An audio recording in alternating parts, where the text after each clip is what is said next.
आमा म काममा गएको है। छोराले पैसा नपठाए 2 महिना भयो, त्यसलाई गाह्रो परेर होला। मेरो पनि तलब दिएको छैन, केही समयपछि देला नि। घर खर्च गर्न साह्रै गाह्रो भयो। हस् भरे बेलुका कुरा गरौँ है आएर। ल भरे चाँडै आऊ ल। आमा दर्शन। ओहो छोरी जाई नारायण, कति पछि सम्झेर आउनु भएछ। आमालाई सम्झेर आएको नि, हामी धेरै दिन भन्न आएको। बस्नु ल। अरे आमा भाउजू खोइ त?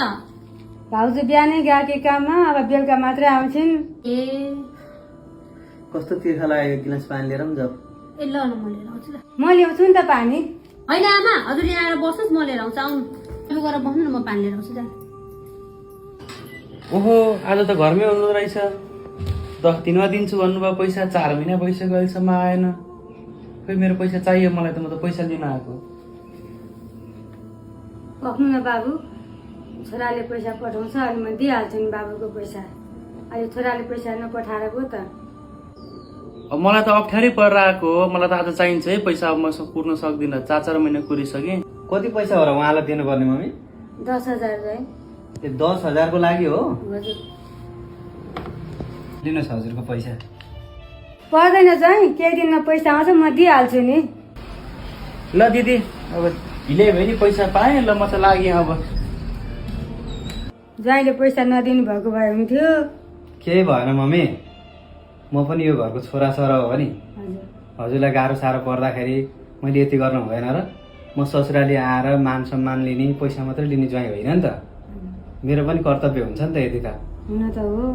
हजुरले यति धेरै ज्ञानी संस्कारी छोरी मलाई यो घरमा हुर्काएर सधैँभरिको लागि मलाई बिदाय गरेर दिनुभएको छ, अनि यति गर्ने त मेरो पनि कर्तव्य हो नि त।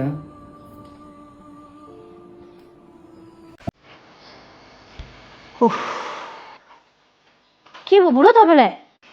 के हुनु नि, गरिब भएर हो कि के हो, टाउको देखेर मर्न लाग्यो म त। केही उपाय लगाऊ न यार, गाह्रो भयो मलाई। ल आमा त, म एकैछिन तपाईँको टाउको मसाज गरिदिन्छु। यहाँ तल बस्नु त।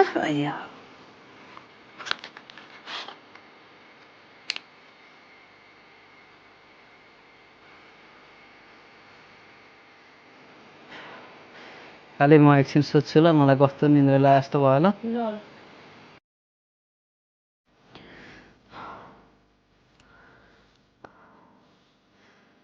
कस्तो आनन्द शीतल भयो मलाई त। काली उठिसक्नु भएछ त, टाउको दुख्नलाई बिसो भयो त अनि? कस्तो मलाई त आनन्द आयो यार। अहिले त्यस्तो टाउको फुट्ला जस्तो भएको थियो, कस्तो शीतल आनन्द भयो। के गरेको तिमीले? ए त्यस्तो खासै त केही गरेको होइन बुढो। उयो नवरत्न तेलले तपाईँको टाउको मसाज गरिदिएको मात्रै हो।